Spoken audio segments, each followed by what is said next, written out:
Welcome to the Real News Network. I'm Jessica Devereaux in Baltimore. On Monday, the Detroit Water and Sewage Department announced that it would suspend water shutoffs to residents who had not paid their bills for 15 days. That same day, after a 2-month-long voting process, city pension holders, both workers and retirees, voted by a large majority to accept a 4.5% pension cut, as well as a loss of cost of living increases. This would affect 32,000 current and retired city employees. To help us unravel and understand the situation in Detroit is our guest, Abayomi Azikiwe. He is the editor of the Pan-African Newswire and co-founder of several Detroit area organizations, including the Moratorium Now Coalition to stop foreclosures, evictions, and utility shutoffs. Thanks for joining us, Abayomi. Thank you for inviting me.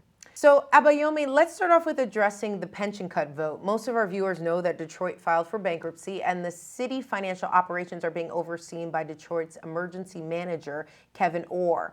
After the vote, he essentially said, quote, "The voting shows strong support for the city's plan to adjust its debt and for the investment necessary to provide essential services and put Detroit on secure financial footing."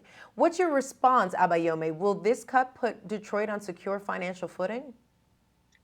No, it won't. But first of all, the city of Detroit did not file bankruptcy. The bankruptcy was filed by the emergency manager, Kevin Orr, who was appointed by Governor Rick Snyder. And Governor Rick Snyder drafted a law which contravened and essentially nullified a November 2012 election where the overwhelming majority of people in the state of Michigan voted against the Public Act 4, which was the emergency manager law. Over 221,000 people signed petitions to have it placed on the ballot in order for a referendum to be held, which rejected emergency management. Yet the right-wing dominated legislature and the governor in Michigan enacted another law, Public Act 436, to essentially obliterate the popular will of the voters in the state of Michigan. The plan of adjustment was crafted by the emergency manager at the aegis of the governor. It favors inherently the banks and the financial institutions and the corporations over and above the residents, the workers, the municipal employees, and the retirees of the city of Detroit. The entire voting process was designed by the emergency management system. The votes were calculated with the ballots being sent out by a firm in California. They were not calculated or tabulated in the city of Detroit. There was no oversight involving the entire process by those who had opposed and those who had a specific interest in the outcome of the vote. So, Abayomi, are you saying essentially that you're questioning the validity of the vote? Because the vote itself, many workers supported this plan. At least the official count is saying it showed that 82% of those eligible for police or fire pension voted in favor of the plan. Roughly 73% of other retirees and employees with pension benefits also voted for it. So why did the majority vote for this plan? Well, we have no way of verifying those figures. The Los Angeles Times, in the July 22nd edition, reporting on this issue, said that supposedly 32,000 ballots were sent out by this firm in California to those people considered creditors in that particular class involving the retirees. They claim in the same article that less than 50% of the ballots that they claim were sent out were returned to this firm by noon on July the 11th. So you're talking about less than 50% of the ballots, according to their figures, were returned. They claim 32,000 were sent out, but we have no way of verifying that either. So there were tremendous outpourings of opposition to this entire plan. The retirees in the city of Detroit have been in the leadership of the opposition to emergency management, to the threatened pension cuts. The retirees had their health care programs canceled as of March 1st, earlier this year. We had literally hundreds of legal objections that were filed, which were heard on July the 15th in federal bankruptcy court. Over 600 people filed legal objections. We're not talking about attorneys. We're talking about rank and file, retirees, workers, community people who opposed this plan of adjustment. And nearly 80 of them testified after being selected in court on July the 15th. No one spoke up in favor of these pension cuts and the cancellation of health care, the privatization of public assets. All of the testimony was in opposition. So, So that's why we question the entire process, not just the elections, supposed elections that were held, which had no monitoring, which was not conducted in the city of Detroit. And we question the entire process of emergency management and the forced bankruptcy of the people of the city of Detroit. So let's switch gears a little bit and discuss the water crisis. We basically saw a massive protest last Friday over the water shutoffs and in the East End across the city. Some people were even arrested, blocking the entrance to the company that basically turned off the water. Now that the water shutoff has been suspended for 2 weeks, although the department is calling it a pause, not a moratorium, at the end of the day, it seems that they're actually responding to the public pressure. Was this response enough for you?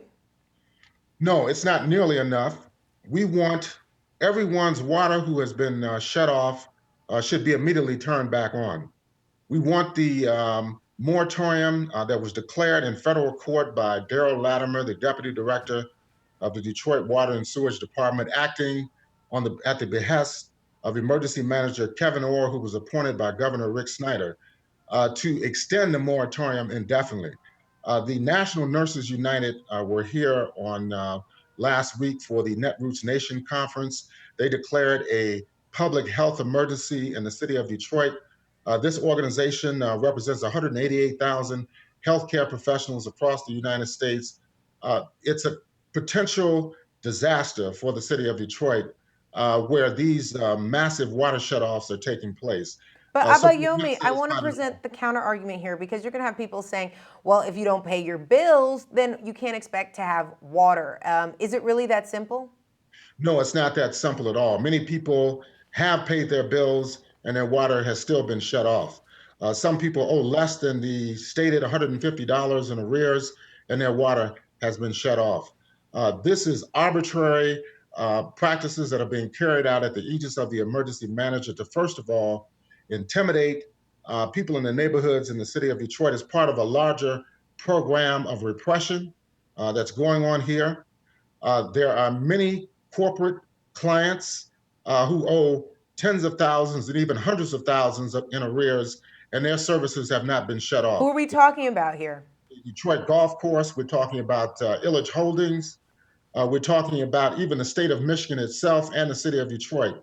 And their services have not been terminated. So what we're saying is that the working people, the poor people in the city of Detroit should not be victimized by these efforts. And we know that a request for proposal was issued earlier this year for the private administration of the Detroit Water and Sewage Department, which is publicly owned at this time.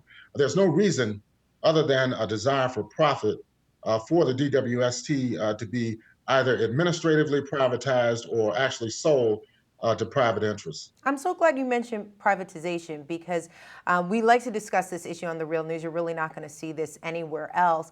But who is really behind this? What groups are looking to get rich over this privatization plan?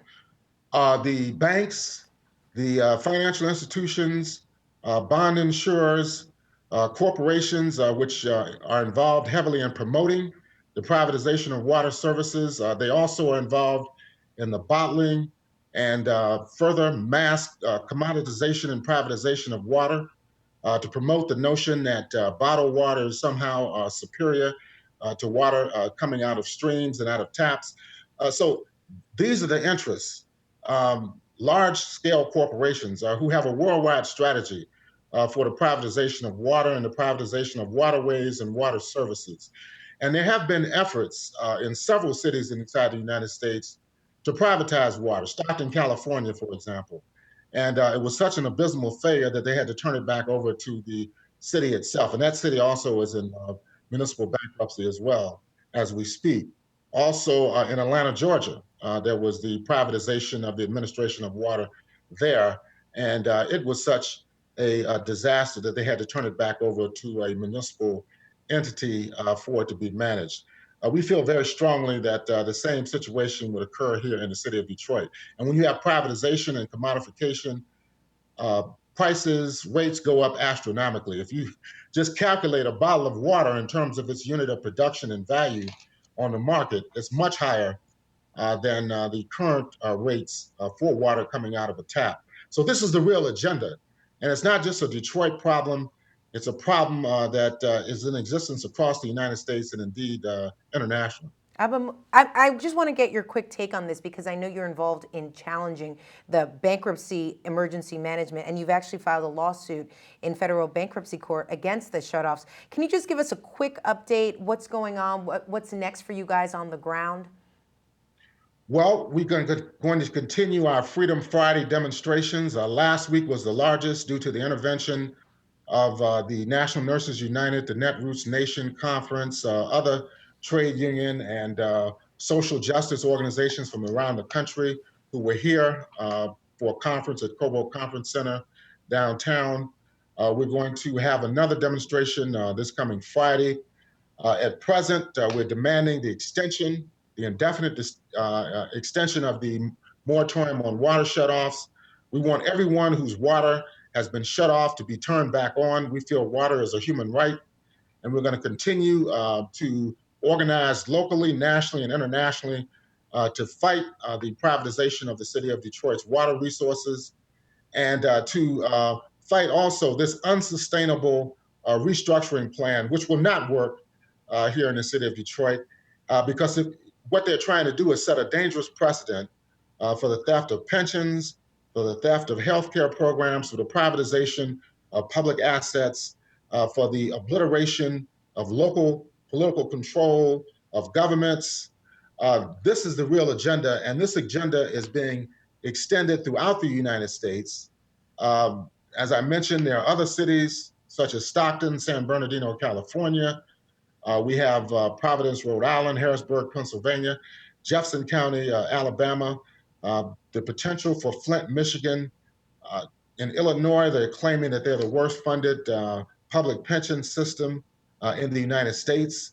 All of these announcements and exposés in the financial publications across the country indicate a serious move on the part of the corporations, on the part of the financial institutions, to wage massive assaults on public entities, public pensions. We've seen what has happened in the public school systems across the country with charterization and privatization of public education. It has not improved educational outcomes. In fact, just the opposite has occurred. So we feel a national effort is in order to preserve democratic control of municipalities throughout the United States. All right, Abayomi Azikiwe, thank you so much for joining us. Thank you so much. And thank you for joining us on the Real News Network.